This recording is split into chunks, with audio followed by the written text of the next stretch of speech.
When we want to talk about retail, we kneel at the altar of Erin Sykes, who joins us right now. She is a retail and sales strategist consultant, and also you may see her often on QVC, where she's a guest host. Thank you, Erin, for joining us once again.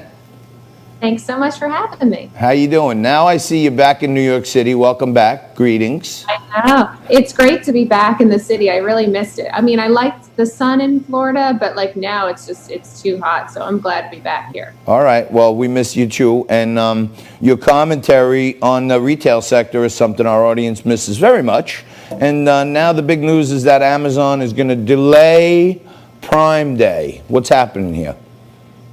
Yeah, so basically, Amazon has been backlogged for 3-4 months, and they don't need Prime Day right now. We kind of had 90 days of a constant Prime Day, so they need to get their ducks in order and really strategize for how to handle added volume, even once they've already been at added volume, so.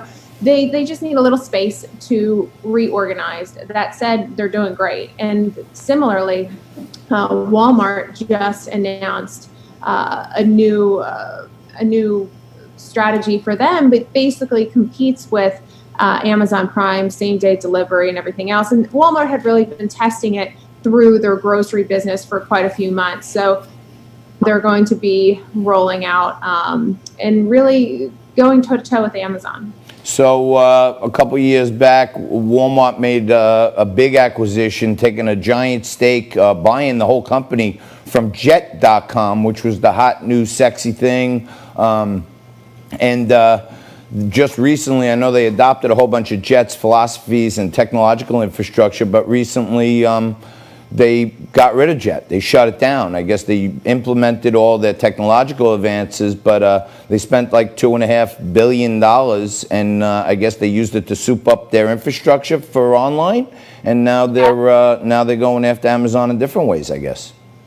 Exactly. I mean, Walmart from the very beginning of their company has had incredible infrastructure.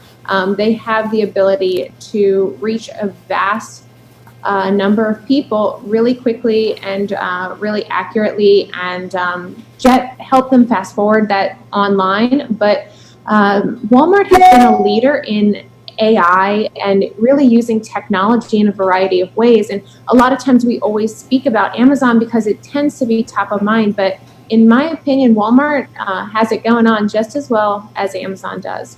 Yeah, I tend to agree with you. I am a connoisseur of web surfing for deals. Being a former overstocker myself, I always give overstock the first preference. But then when you go, others who like this, and it always seems like, I don't think of it that way, but Walmart always seems to pop up in the searches as the equivalent product with a cheaper price. So maybe they are making a dent in Amazon. Mm-hmm. They absolutely are. And I think that they performed just as well during the pandemic as Amazon did. Amazon, of course, has their own delivery service. And then we saw Target, which is also doing really well. And we sometimes forget about Target. They acquired Shipt and Deliv over the last few months, which helps them execute same-day delivery and also batching of orders. So it's not a one-horse race. You really have these three front runners well out ahead of everyone else in the retail space. That's how it seems. I know we want to get to the Uber Postmates acquisition, but I don't know if you saw the news recently. Nike was on, going gangbusters, and all of a sudden, in the last quarter, when many onliners, and Nike's really good at online, many onliners had great quarters last month. Nike reported a $790 million loss. They were expecting to make money in the quarter. They lost 33 cents. I feel like their public advocacy positions are starting to deteriorate, center-right people from buying their products. What do you think? Yeah, well, they were expected to make money, especially because they're so big in China, and China had reopened months ago at this point. So it seemed like they got a head start on a lot of competition in terms of getting back out there. But because they have really utilized individuals like Colin Kaepernick that are extremely divergent, they really have an issue there in terms of their social stand, which did seem to make the money a few months ago when it was trending. And then I think that people, they're exhausted. They don't necessarily want their brands, their favorite brands, to have such strong social stances. They want the goods, they want something of great quality and design, but they don't want all of the other positioning behind it, because it makes it such a big decision when you're buying a pair of sneakers. Yeah, it makes it stressful. It makes it stressful. Exactly. Like, all right, man, I don't want to have to think about whether or not I hate cops. I know I love cops. Now you're telling me a guy who's a cop hater is the face of your campaign. You're already stressing me out, right? And Erin, I'll just give you a quick anecdotal. I went shopping with my son because thankfully they allowed baseball to continue for kids. So my son had his first game yesterday. Just took him over this weekend to get a new pair of cleats because he's growing like a weed. And, you know, walking around the store and there's some beautiful looking Nikes there. And I'm like, you know, you can get them if you want, you know. And he's like, nah, I like these. I like the Under Armours. And he's like, you know, he knows I am not for Nike. But the kid himself, who's not political, he doesn't care if it's not a video game. Kids, I think, are even understanding. They're the next generation. Moms are buying what the kids want. And I don't think the kids are buying it anymore. No, and I do think that some of the other sneaker brands need to step up their game a little bit. I've actually been wearing Hoka's, which is a small line. It's Hoka 11, and I think that they have the style, and basically they're not Nike. So I kind of do the same thing as your son. I avoid Nike at this point. I like that, and I have to tell you, I went shopping for some regular casual summer gear. And in Dick's, I was looking at these Under Armour shirts, and Under Armour has a whole line out for the summer now with 13 star circle with the Under Armour, and then all kinds of different colored shirts with flags and stars on the back that say freedom. So I think Under Armour is actually trying to pick up the ball and say, hey, if you hate Nike, come on down.